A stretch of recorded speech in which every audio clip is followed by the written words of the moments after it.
Y'all ready? I'm ready. Go. All right. Welcome to OWLG Radio. I'm one of your co-hosts, Trey Cinco Sev 357, aka the Owl Gang Shooter, and I'm here with my two co-hosts in Owl Gang. We got Reezy Does It, aka Owl Gang Vibe, You already know the vibes. and we got Bass, aka Space City Don. You already know what it is. What's up? Damn. I was about to say, you ain't gonna say shit? What the fuck is wrong with you? What's up with you? What's up with you? I was actually trying to think about it. Let's get it. Yeah, with it. Today we are coming to you to discuss the Spotify 2020 Wrapped. We're gonna run down our top songs as well as our top artists, give you some info about it, and hopefully you guys fuck with it. So, Reezy, take it away with your top five. Wait, we going straight through on. Oh yeah, we going straight through on songs, huh? Yeah. All right, so at number 5, I got Capillaries from Flying Lotus, and that was off of. I probably should have looked this up. It was like Flamagra. I think that's the name of the album. Flamagra, Flying Lotus. Got you. And at number 4, we got Dinosaurs from Lupe Fiasco and Kaylin Ellis off of the House EP. Number 3 is Blackness from Kaylin Ellis. That's off of his, what's that, Moments? I think Moments. Number 2, We Might Even Be Falling in Love from Victoria Monet. She fire. And then number 1 is Hooligan from Baby Keem. That was my top 5 songs through the year for Spotify. Bet. What kind of you got? It's pretty scattered. Like, what would you say your vibe for 2020 was? Honestly, I thought my vibe was mostly R&B. You got some love in there. You got some bars in there. Yeah, got some instrumentals in there. Definitely some instrumentals. Kaylin Ellis is a producer. Flying Lotus, producer. Oh, so that track is an instrumental. Yeah, Capillaries, that's an instrumental. Is that the whole project the instrumental? Nah. He got that track. Yeah, he got. I think I would say most of the tracks on Flying Lotus's project is instrumental, but he got some like featured artists like Solange, Anderson .Paak is on there. I'm seeing the vibes already. Yeah, I'm seeing the vibes. Yeah. And then Kaylin Ellis, his stuff was straight instrumental. Outside of the Dinosaurs project with Lupe. So my question now is, you being a producer yourself, do you find yourself taking yourself out of the equation, do you find yourself listening to more instrumentals than not, or do you prefer listening to like actual tracks with vocals? I think I prefer vocals just because I'm not involved in that process as much as I would like to be. Mm-hmm. So I really like a full, like, completed song. I mean, not to say instrumentals aren't completed songs, but right.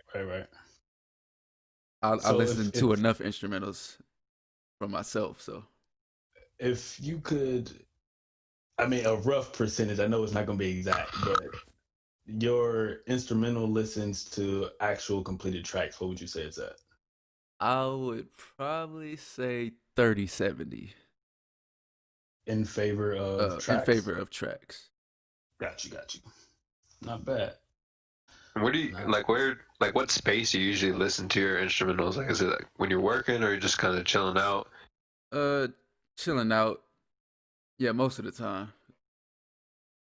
Okay, so you're actually like listening to like the certain elements in it, like from a producer standpoint, or is it just kind of like not necessarily lo-fi hip hop, but you just kind of have it on? I don't. It's not. Yeah, it could be background music for me most of the time. Yeah, I would say background music. When I'm listening to it. A question, artist wise, because if y'all didn't know, me and Reezy make music. We are Owl Gang, the music group as well. With those instrumentals, like you just said, you sit and you vibe out to them, Yeah, the background music. But all right, so now splitting it, because I know you write to those too. I So how do. often do you write to those compared to just vibing to it as just an instrumental? That split is probably like 80% listening, 20% actually writing to other instrumentals. Gotcha. You can see for me, um, I know. I don't know. It's just, I would assume you oh write a lot more. yeah, I just well y'all know that's my stress reliever. So I hear a beat and I'm like, all right. Well, I hear a track and I'm like, all right, I gotta hear this instrumental. Or you send me some stuff and I'm just like in a mode. Sometimes it's background music, like Bass said. If it's I'm working or I'm like cleaning up in here or something, I got instrumentals going. I'm not really actively writing, but my mind is like, all right, all right, all right. Now I might have to stop and like write some stuff. So mine is kind of like a hybrid. I kind of do both at the same time. Right, I feel that. I mean, well, speaking of that, I mean, since you say that you write more, let's kind of see what your top songs are and see who you were listening to and see from a technical standpoint if they Indeed. kind of go along with that. Bet. So, my top five. Whew, number five is Freddie Hotspot off of What Machine Gun Do. Um, that is that's made by Griselda. If you didn't know, that's Westside Gun, Benny the Butcher, and Conway the Machine.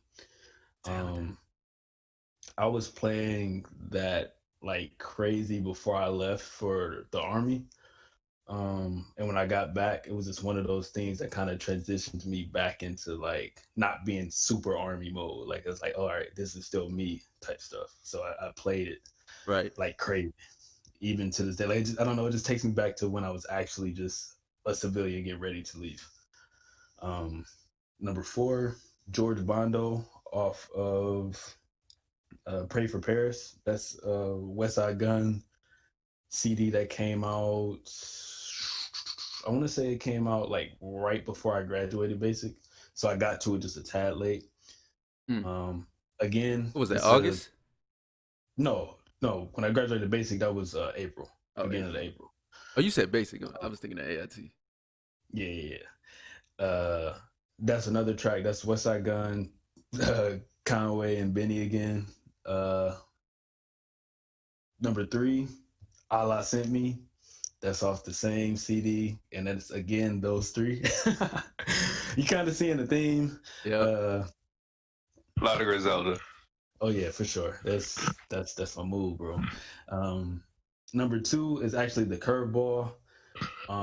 It's Inhale by Bryson Tiller, and that's on his newest CD, Anniversary. Oh, That snap. came out. I want to say the end of September. Um, The Sad Boys vibes. yeah, it's weird because I have two different vibes. Like I either have my like super, well, I got like three. I have my like my super lyrical, like oh I gotta break this down type bars. I got my like The grimy. aggressive, fucking grimy, yeah, like Yeah. Griselda type stuff. So you can see like my contrast of like Slaughterhouse compared to like Griselda, and Mm-hmm. then yeah, I have my like my R&B like in my feelings type stuff. So that song really, I was going through some stuff, so that song it touched me. I felt it. Yeah, man. One of Um, these days, I'm gonna put you on to her. Dude, I've been trying. I've been trying. Like I be wanting to get to it. It's not that I don't want to listen to her. It's just always find someone else to listen to. I don't have that. Let me Yeah. go listen to it type. Yeah. And number one, which kind of shocked me that it became number one because it's only been out since October. Is The Butcher and the Blade. It's a wrestling reference because West Side Gun is big on wrestling. Of the same tag team with the same name, the Butcher and the Blade. They're from Buffalo, just like Griselda. That's That's lit. off. Who made? Yeah, it's dude. It's so dope. Um, Again, West Side Gun, Benny and Conway. I love that beat. Like that's probably one of my favorite beats of this year, and I actually am in the process of writing. Well, finishing up a song called Sting and Luger. My half of the song is on that beat. And that's gonna be a song with me and my homie Top. We are another group called C6, and that's my top 5. Okay, so we're seeing a lot. Well, mostly a lot of Griselda, a lot of hard, gritty bars, and I think that could be reflected in the music that you write. But you still have some more personal songs that you kind of interact with, and we can also see that creep into your top 5 as well. I think that was number 2, right, or 3? Yep. Inhale. Yeah. Yep. Yep. So pretty diverse I like playlist. it. We're clearly seeing what you really listen to. Sounds pretty good. And it's a reflection of honestly what I've been going through. Not Well, not as the far Griselda as shit.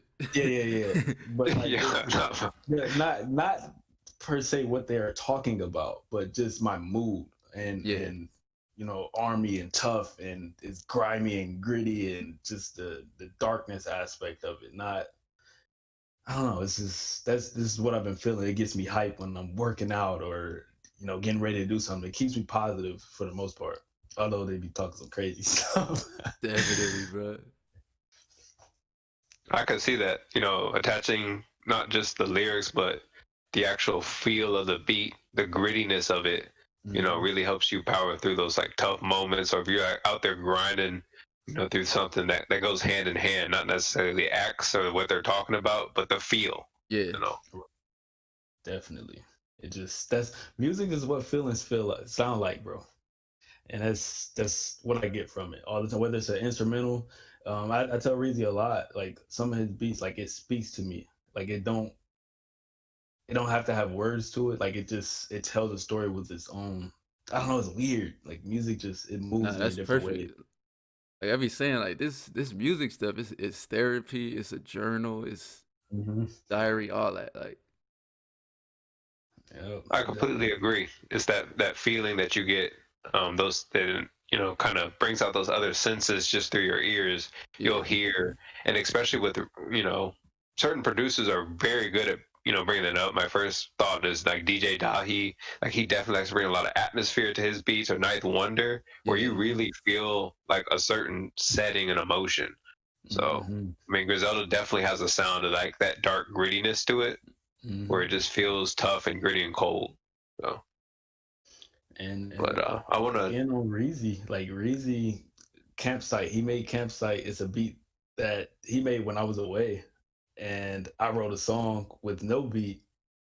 And when I heard that instrumental, I felt like when I went to basic, like it just brought it back, and those bars went back to that, and then we ended up putting out a song called The Forge. So it just fits because his music just speaks like that.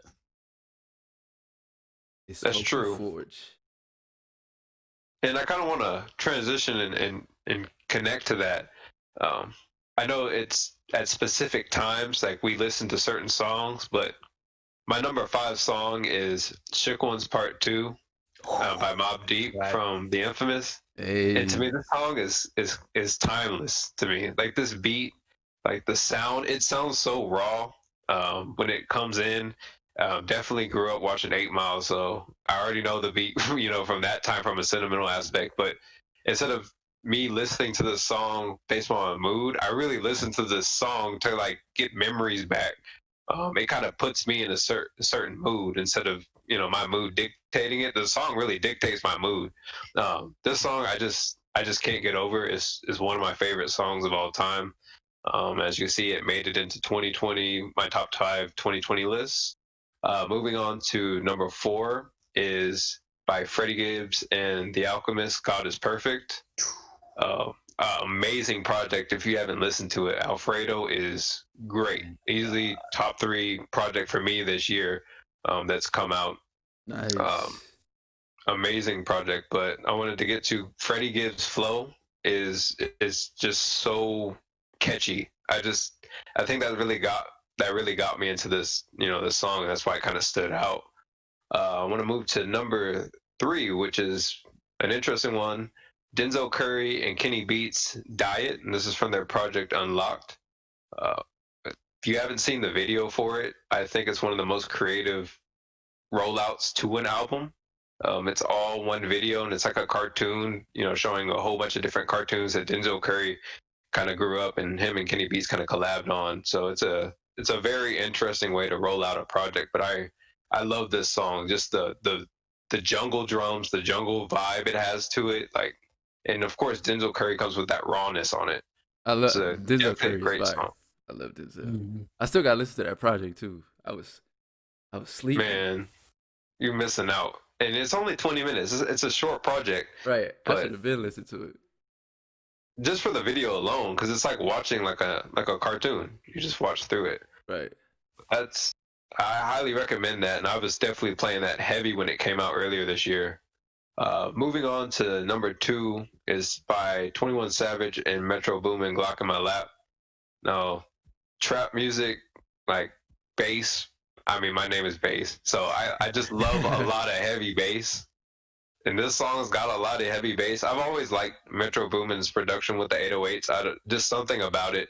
He's just able to put those drums together along with the 808, and it just really stood out. I used to clown 21 Savage, but he's kind of like one of those artists that I always go back to, that I've just kind of grown into, and we kind of just grew up listening to him, throughout my younger adult life.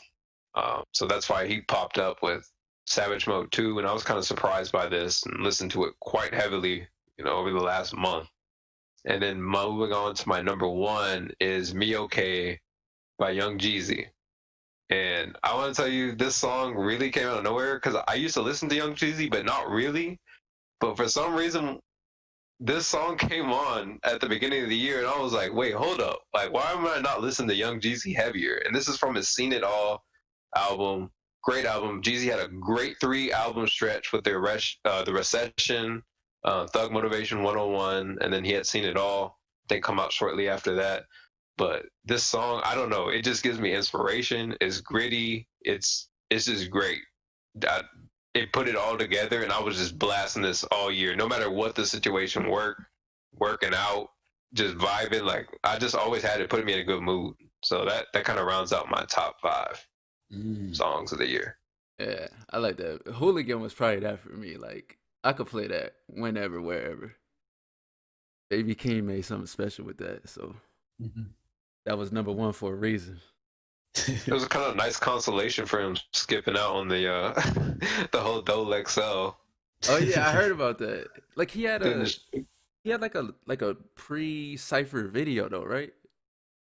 And then he didn't actually do the freestyle.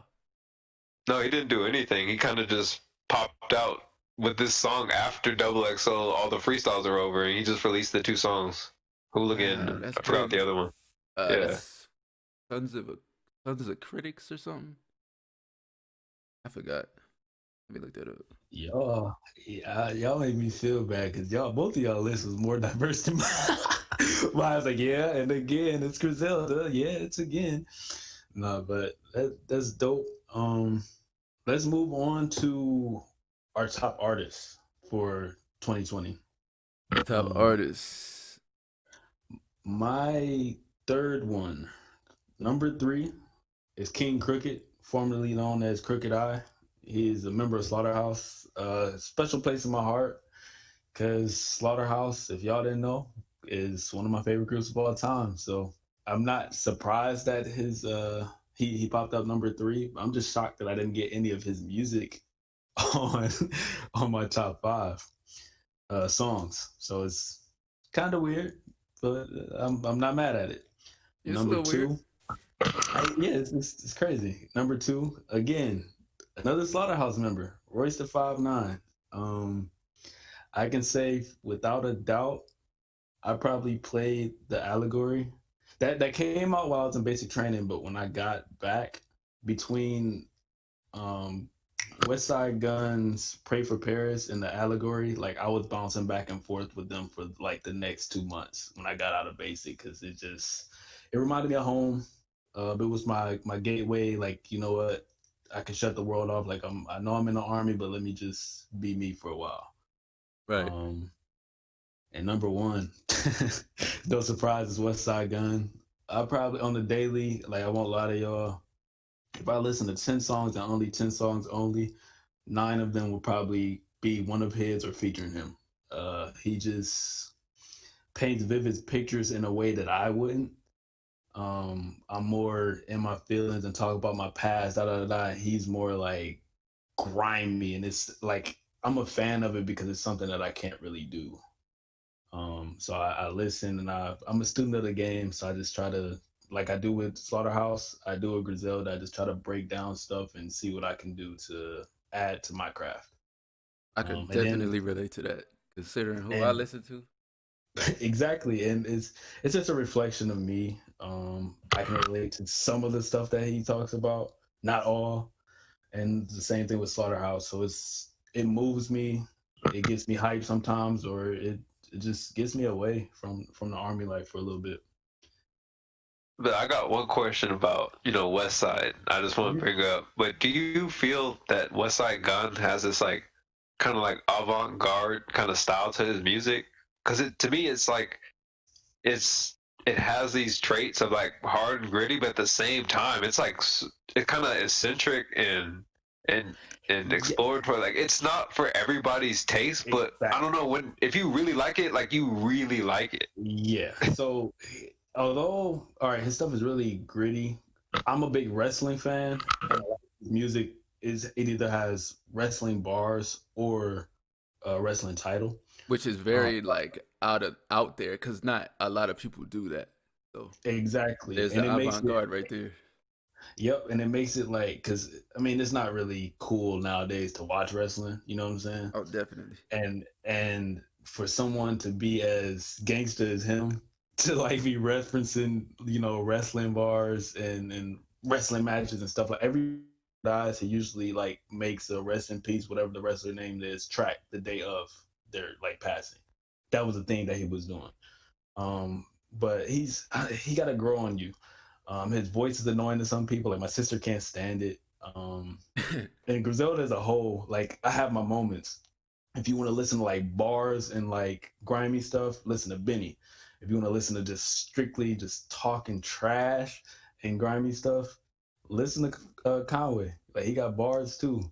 But if you just want that fly stuff, the art, the wrestling, like all of that, and just the fun, because he's not super lyrical, but it's fun. He says some very descriptive, grimy stuff sometimes. And I just like, man, I never would have thought to say something like this on a song, and it works. It works.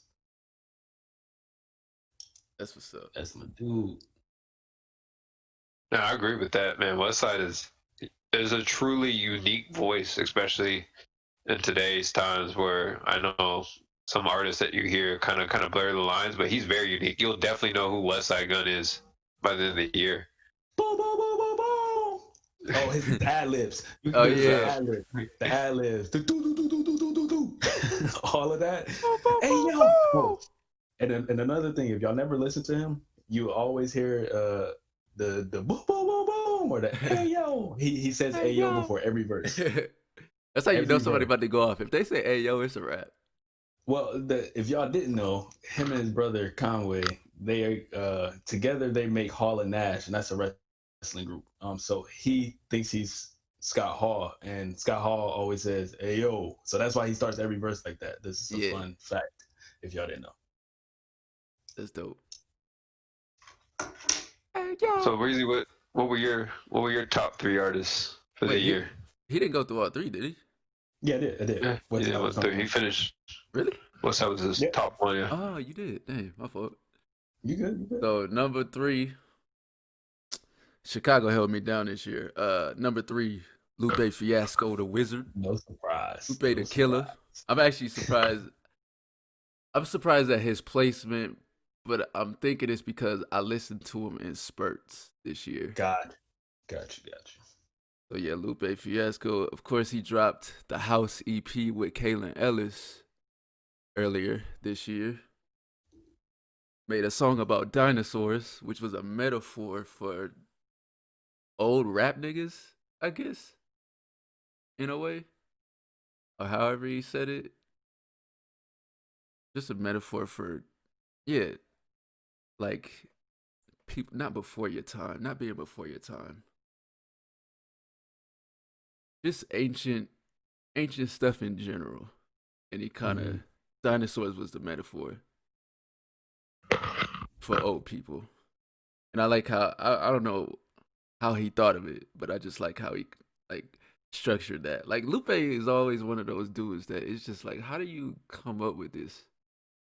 Mm-hmm. I'd be like, That's yo, I strive right. to be that like out there with my concepts. Like a Exactly. dictionary. Some Yeah, raps. yeah, he a dictionary, and it's just like I don't, not just a dictionary. Like I'm not just learning from him. Or actually, yeah, I guess yeah, dictionary is I'm learning from him in like so many different ways. Mm-hmm. But yeah, I I don't know. strive to I be think on with those. Lupe, you gotta spend like a whole, like a good amount of time just to breaking down one song of his, because that's just how complex he has his references. It is, man. Like I can still go back to like Droga's Wave and like learn something new. Like, yo, what? He said this and it meant this. That's how Slaughterhouse is for me. I could listen to something I've heard thousands of times, and then a bar hits me. Finally, I'm like, yo, I never caught that. I love that about music. People that actually break their bars down like that. Like you gotta, I don't know, it just flies over their heads, people's heads for years, and it just hits you. Yeah, like it could be 5 years later and you could be like, wait, what? I never got that before. Yep. Yeah. So at number two, once again, like I said, he dropped a house EP with Kalen Ellis. Kalen Ellis comes in at number two. So yeah, I've been listening to a good chunk of instrumentals. Not as much as regular songs, but yeah, I've been listening to instrumentals. Kalen Ellis dropped what was it? Moments and Afterthoughts this year. Mm. And those beats are like no longer than a minute each. So it's a nice Mm. little like short project you could breeze through. Take like 10, 15 minutes. Pretty cool. He got some man like I've been posting. I don't know if y'all been seeing, but I've been like posting and retweeting like his Twitter videos. Mm-hmm. His beats are like insane. Like the way he like can play the drums and his like chords and stuff. His work on the keys. Mm-hmm. I'm trying to be that like full fledged as a producer. I don't know if I'll ever get there, but I'm definitely gonna try. Like one of these days, when I get my MIDI keyboard, I'm gonna see what's out there resource wise for like piano lessons. Mm. I'm That's one of my favorite instruments. yeah, I'm trying to level up. So yeah, Kalen Ellis comes in at number two, and I'm not surprised. And then at number one, another Chicago artist, Mick Jenkins. Mm. I never knew he was from Chicago. Yeah, well, born in Alabama, then moved to Chicago. Gotcha, gotcha. So yeah, he reps Chicago. And Chicago's got some talent, if you think about it. They got a diverse group of artists. They hold me That down are, every year, bro. Saba, No Name, Mick Jenkins, Lupe. Chicago do work. But yeah, they Mick really Jenkins do. come. Mick Jenkins is another one. Like, what did I send Trey? I think it was. That car, the one that he was spitting in the car. Oh I need him to yeah, drop that. dog. I need him to drop that. I don't know what it's called, Yeah, I but don't know what it's called either, but dude, Mick Jenkins is an elite lyricist. Like, Drink more water. yeah, drink facts, drink more water. I don't even. Matter of fact, he used to be. I feel like his message has gotten less heavy handed from that direction too. Like you don't, mm, he'll mention it, but it's not like as in your face as the waters and the healing component was. mm-hmm. So he's kind of stepped away from that. I guess metaphor I would call it the water, the taking care of your spirit and all that Mm-hmm. love. But yeah, Mick Jenkins is elite. He dropped what was that came out? The Circus at the beginning of the year. That was nice. Nice little short project. It was like 5 songs. That last different scales verse is always amazing. That's what I sent you. Different scales. Mm-hmm. Like the way he was just Fire. piecing that together was he a wizard too, bro. He a wizard too. So yeah, that was my Elite. yeah, facts. Elite. Elite, elite, elite.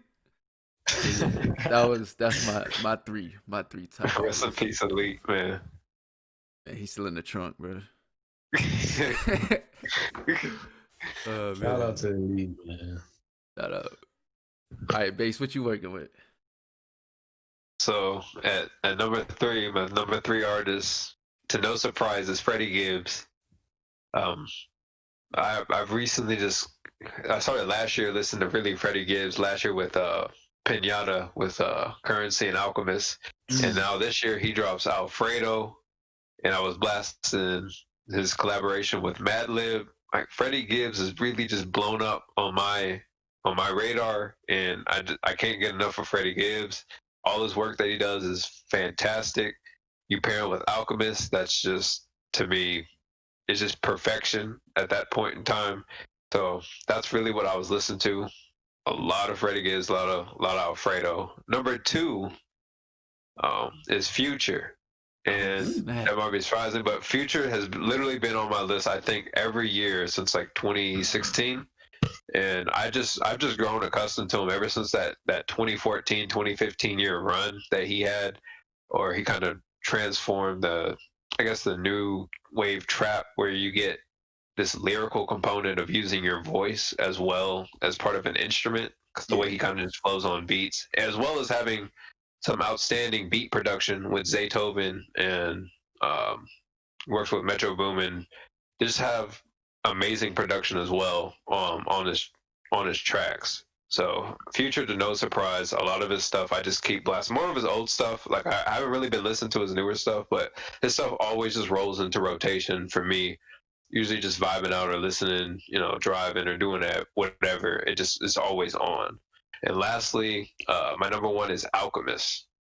And I actually started listening to Alchemist more so for his instrumentals. I saw his beat video, and he had this behind the sauce video, and I was like, man, I got to check out his instrumentals. And I used to just all day through work, I'll just be having his instrumentals on the background because he samples from everywhere, and you can find so much different music from him.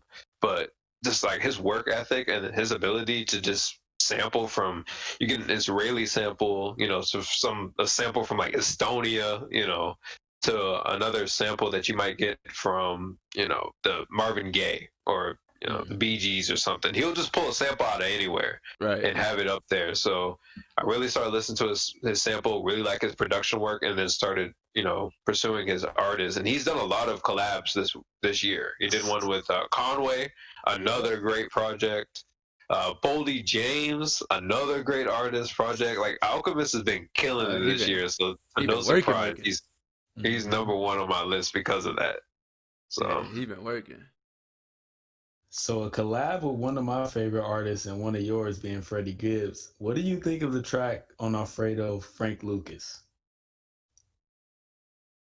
That's Frank Lucas is one of my favorites. And that's an Alchemist track. So hard. It is an Alchemist produced track too, but it's so gritty. It's just oh my god, dog. And they just spitting. That's Alchemist style too, though. Like he'll give you those gritty beats. Like yes, but he also, all of his production with Action Bronson, like it's not that gritty. I feel. Oh yeah, not to say he ain't varied, but he could give you the gritty when you need it. If you need it, he got you. Especially with man, he's all over West Side stuff too. Like he's like he said, he's working with everybody, man. He's putting out great music. I know he got one Schoolboy track. Yeah, he's been around for a minute, man. One of my favorite producers of all time. Facts. Definitely in the top. He up there. In the upper echelons of producers. That could be a topic for another time. Definitely. Yeah, top producers. But I think he's kind of underrated in terms of the space of top producers. Oh, definitely. People nowadays, they'll like immediately jump to like a Metro Boomin. Somebody do it. Yeah, but there's a lot of great producers, but when we're talking about hits, there's a hit maker, there's a producer. It's like a completely different thing, I feel like. Yeah, like somebody that's just great at making hits. Metro makes hits, I mean, he showed some diversity because he's worked with was it James Blake? But I mean, we'll get into that He for another has. topic. That's kind of Yes, he crazy. has.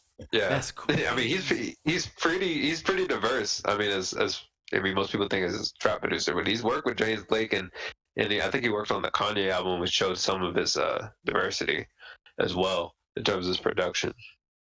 Oh, that's lit. Yeah, that's dope. All right, yeah. We'll save that. We'll save that for another time. But do you guys have any honorable mentions before we kind of wrap this up? Yeah, let me I do.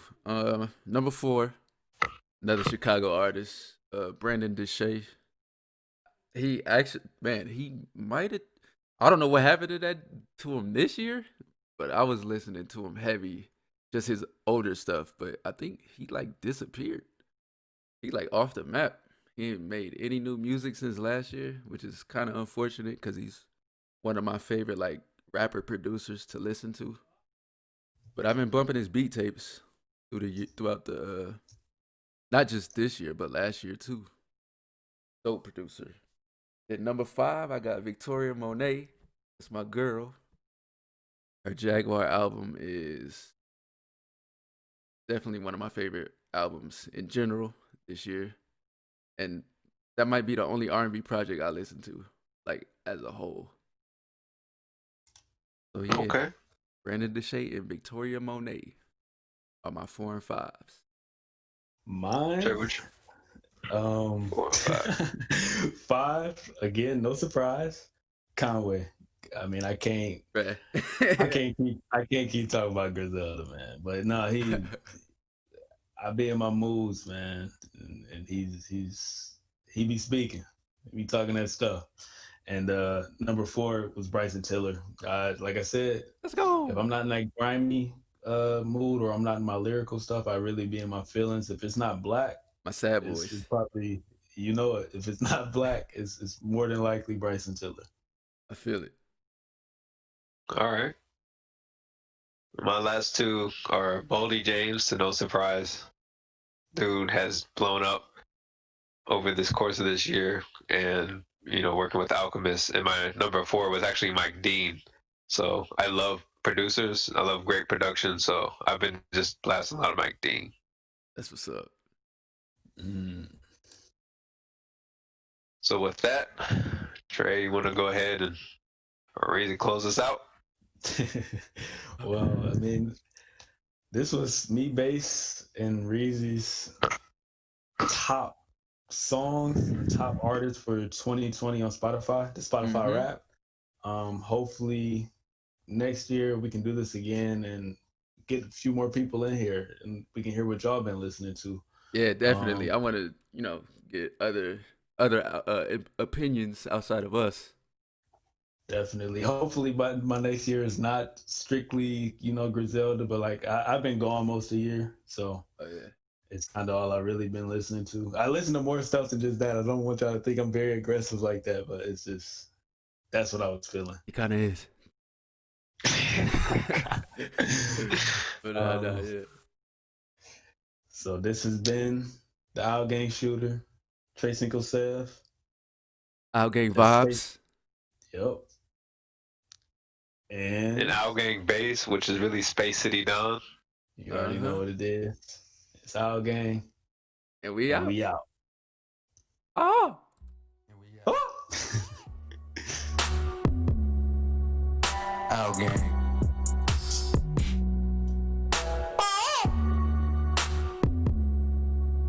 Owl Gang. And we out. Owl Gang.